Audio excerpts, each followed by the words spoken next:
Good morning മക്കളെ, എന്നാണ്ട് വിശേഷമൊക്കെ? നമ്മൾ ക്ലോസർ പ്രോപ്പർട്ടിയുടെ അടുത്ത ആളുടെ അടുത്തെത്തി. ആരുടെ? ഇൻറ്റിജേഴ്സിൻ്റെ അടുത്ത്. നമ്മൾ ആദ്യം ആരെയാണ് ചെയ്തത്? Whole numbers. ഇൻറ്റിജേഴ്സ് ആരാ? പറ. ഞാൻ ആദ്യം പറഞ്ഞു ആരൊക്കെ ഇൻറ്റിജേഴ്സ്?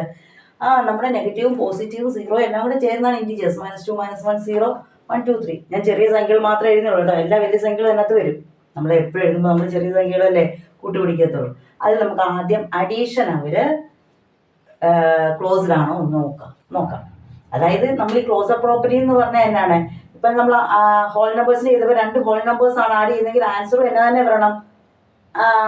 ഹോൾ നമ്പേഴ്സ് തന്നെ വരണം. അതാണ് ക്ലോസ് ആകുന്നത്. അതായത് ലെഫ്റ്റിലും റൈറ്റിലും സെയിം നമ്പേഴ്സ് ആണ് വരുന്നത്. അപ്പോൾ ഇവിടെ നമ്മൾ ഇൻറ്റിജേഴ്സാണ് ചെയ്യുന്നതെങ്കിൽ നമ്മുടെ ആൻസറും എന്നാ തന്നെ ആയിരിക്കണം? ഇൻറ്റിജേഴ്സ് ആയിരിക്കണം. അങ്ങനെയാണോ വരുന്നത് നമുക്ക് നോക്കാവേ. -6 + 5. ഞാൻ ഇവിടെ 2-3 എക്സാമ്പിൾസ് എഴുതി ഇട്ടിരിക്കുക. -6 + 5.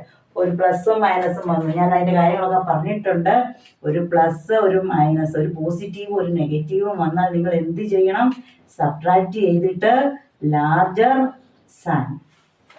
കേട്ടോ മക്കളെ, ഞാൻ ഇതിൻ്റെ ഒരു ക്ലാസ് എടുത്തിട്ടുണ്ട്. വേണമെങ്കിൽ ഒരു ദിവസം ഒരു വീഡിയോ ഞാൻ ചെയ്യാം. ഈ പ്ലസും മൈനസും എങ്ങനെ കൊടുക്കുന്നത് മാത്രം പറഞ്ഞുകൊണ്ട്. എനിക്ക് -6 + 5. പ്ലസും മൈനസും വന്നു. ഉടനെ നിങ്ങൾ എന്ത് ചെയ്യും? സബ്ട്രാക്ട് ചെയ്യണം. 6ൽ നിന്ന് 5 പോകെ 1. അത് ചെയ്താൽ മാത്രം ഓരോ മക്കളെ സൈനും കൂടെ കൊടുക്കണം. ആരുടെ സൈനാണ്?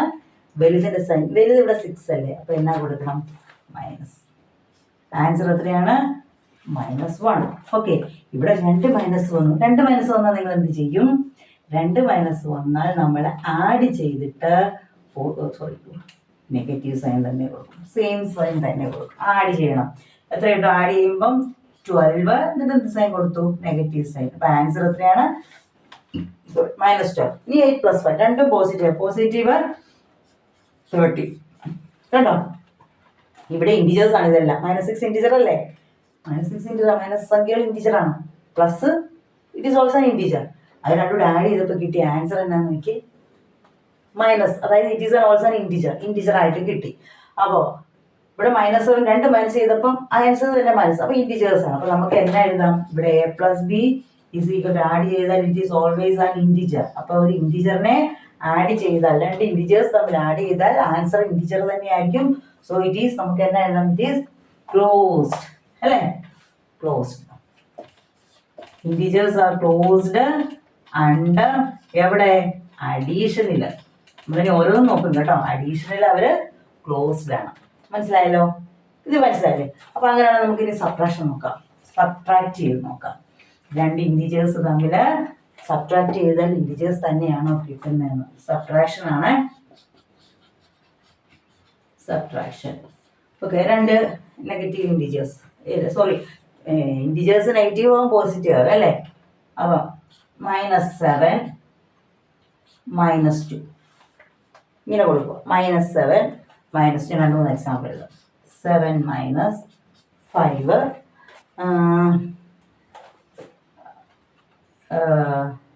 3 - 9 ഇങ്ങനെ കൊടുത്തു. 3 എഴുതിയിട്ടുണ്ട്. നോക്കി, ഇത് രണ്ടും നെഗറ്റീവ്സ് ആണ്.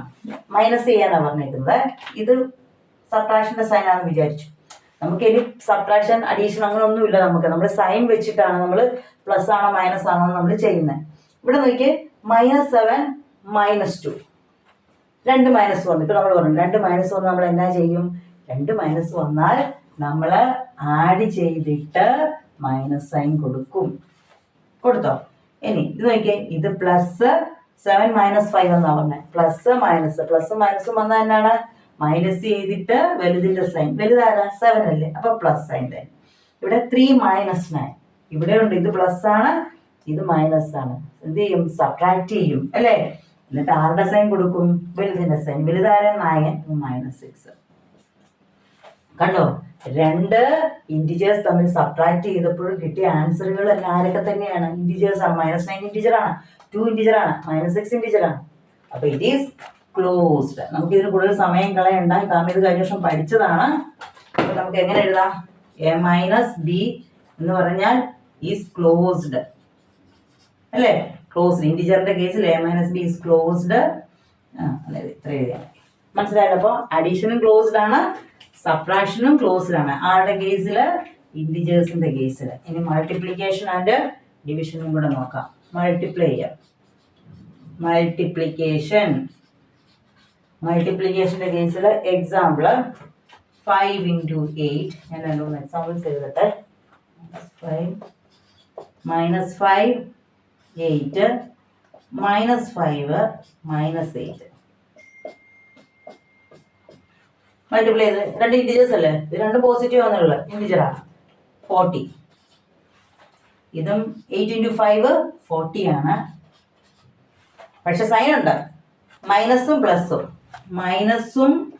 പ്ലസും കൂടെ മൾട്ടിപ്ലൈ ചെയ്താൽ എന്നായിരിക്കും ആൻസർ?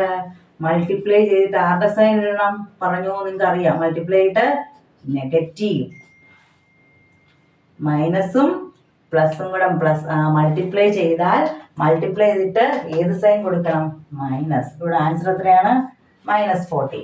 ഇത് -5 -8 രണ്ട് മൈനസ് തമ്മിൽ മൾട്ടിപ്ലിക്കേഷൻ വന്നാൽ മൾട്ടിപ്ലൈ ചെയ്യുക, ആൻസർ എന്നായിരിക്കും? പോസിറ്റീവ്. അപ്പൊ എന്താണ്? 40 ആൻസർ പ്ലസ് ആണ്. കണ്ടോ 40 ആൻസർ ഇവിടെ 40 -40 40 ഇവരിലെ ഇൻറ്റിജേഴ്സ് ആണ്. രണ്ട് ഇൻറ്റിജേഴ്സ് തമ്മിൽ മൾട്ടിപ്ലൈ ചെയ്തപ്പോൾ answer is also A integer. അപ്പൊ എന്നാ എഴുതാം? ഇൻറ്റിജർ a into b എന്ന് പറയുന്നത് ഒരു ഇൻറ്റിജർ ആണ്. അപ്പൊ ഇതെന്താണ്? ക്ലോസ്ഡ് അണ്ടർ ഏതില്? ക്ലോസ്ഡ് അണ്ടർ മൾട്ടിപ്ലിക്കേഷൻ എന്ന് എഴുതുക. മനസ്സിലായ മക്കളെ? രണ്ട് ഇൻറ്റിജേഴ്സ് തമ്മിൽ മൾട്ടിപ്ലൈ ചെയ്തപ്പോൾ ഇൻറ്റിജർ തന്നെ കിട്ടി, അത്രേ ഉള്ളൂ. ഞാൻ പറയുന്ന പോലെ നിങ്ങൾ അറിഞ്ഞിരിക്കാൻ വേണ്ടിയാണിത്. കൂടുതൽ ഇതിലേക്ക് സ്ട്രെസ് ചെയ്ത് പോകണ്ട. ക്ലോസ്ഡ് അല്ല, നമുക്ക് റാഷണൽ നമ്പേഴ്സിനെ പറ്റിയാണ് പഠിക്കും, ഇൻറ്റിജേഴ്സിനെ പറ്റി ഒന്നുമല്ല നമുക്ക് കൂടുതലായിട്ട് വേണ്ടത്. അടുത്ത് നമുക്ക് ഡിവിഷൻ നോക്കാം. ഇൻറ്റിജേഴ്സിനെ ഡിവൈഡ് ചെയ്താൽ അത് തന്നെ കിട്ടുമോ എന്ന് നമുക്ക് നോക്കാം. ഓക്കെ, അത് നമുക്ക് സിമ്പിളായിട്ട് അറിയാം. 5 divided by 8 എന്നായിരിക്കും എഴുതുന്നത്? 5/8 അല്ല, നമുക്ക് പോയിന്റ് ഒക്കെ വരും ഡിവൈഡ് ചെയ്ത് നോക്കും അല്ലേ. വേറെ നോക്കാവേ, നെഗറ്റീവ് സംഖ്യകൾ നോക്കാമല്ലോ. -12 divided by 5. ഇപ്പം ആൻസർ തന്നെയാണ് -12/5. ഇത് കൂടുതലൊന്നും നോക്കേണ്ട ആവശ്യമില്ല, നമുക്കറിയാം ഡിവൈഡ് ചെയ്താൽ എപ്പോഴും ഇത് സംഖ്യകളാണ്. ഇത് രണ്ട് എന്ത് സംഖ്യകളാണ്? ആരാ? ന്യൂമറേറ്ററും ഡിനോമിനേറ്ററും വരുന്ന സംഖ്യയ്ക്ക് നമ്മൾ പേരിട്ടു റാഷണൽ നമ്പേഴ്സ് ആണ്. അപ്പൊ രണ്ട് ഇൻറ്റിജേഴ്സ്, ഇത് രണ്ട് ഇൻറ്റിജർ അല്ലേ, രണ്ട് ഇൻറ്റിജേഴ്സ് നമ്മൾ ഡിവൈഡ് ചെയ്തപ്പോൾ കിട്ടിയ ആൻസർ ആരാണ്? ഇൻറ്റിജർ തന്നെ കിട്ടിയോ? ഇൻറ്റിജർ തന്നെ കിട്ടുന്ന കേസ് ഉണ്ട് കേട്ടോ, ഞാൻ കാണിച്ചു തരാവേ. -12 divided by 3 -12/3 എന്ന് പറയുമ്പോൾ എത്ര വരും? -4. ഇൻറ്റിജർ തന്നെ കിട്ടി. ഇൻറ്റിജർ തന്നെ കിട്ടുന്ന കേസും ഉണ്ട്, കിട്ടാത്ത കേസുകളും ഉണ്ട്. അപ്പൊ നമുക്ക് എല്ലാത്തിലും കിട്ടിയാൽ മാത്രമേ നമ്മൾ ക്ലോസ്ഡ് ആണെന്ന് പറയത്തുള്ളൂ. അപ്പൊ ഇതെല്ലാ കേസിലും വരുന്നുണ്ടോ? ചില കേസിൽ നമുക്ക് എന്താ വരുന്നത്? ഡിവിഷൻ ചെയ്യുമ്പോൾ റാഷണൽ നമ്പർ ആണ് വരുന്നത്, നമ്മൾ ഹോൾ നമ്പർ ചെയ്ത പോലെ തന്നെ. അപ്പൊ എന്നാ എഴുതാം നമുക്ക്? It is not closed. അല്ലെങ്കിൽ നമുക്ക് എഴുതാം a divided by b എന്ന് പറയുന്നത് നോട്ട് ക്ലോസ്ഡ് അല്ല അല്ലേ, ഇൻറ്റിജർ അല്ല. a divided by ചെയ്താൽ കിട്ടുന്ന answer it is not an integer. Integer അല്ല നമുക്ക് കിട്ടുന്നത്. It is not closed under division എന്ന് പറയാം. മനസ്സിലായില്ലേ? ഇത് ഞാൻ പറഞ്ഞില്ലേ, ടെക്സ്റ്റില് ഫോർത്ത് പേജിലാണ് തോന്നുന്നു, ഫോർത്തിൽ നിങ്ങൾക്കിത് ഫില്ല് ചെയ്യാനുണ്ട് കേട്ടോ. അപ്പൊ അത് ഫില്ല് ചെയ്ത് വെച്ചേക്കണേ. മനസ്സിലായില്ലേ മക്കളെ? അപ്പൊ ഇൻറ്റിജേഴ്സ് ഏതിലൊക്കെയാണ്? 3 അതിൽ അഡീഷൻ, സബ്ട്രാക്ഷൻ, മൾട്ടിപ്ലിക്കേഷൻ മൂന്നിനും ക്ലോസ്ഡ് ആണ്. ഓൺലി ഡിവിഷൻ മാത്രം ക്ലോസ് അല്ല. പഠിച്ചില്ലേ ഇപ്പം? അത് മതി. ഓക്കെ മക്കളെ, ചാനൽ എല്ലാവരും കണ്ടിട്ട് സബ്സ്ക്രൈബ് ചെയ്യണം കേട്ടോ. Thank you.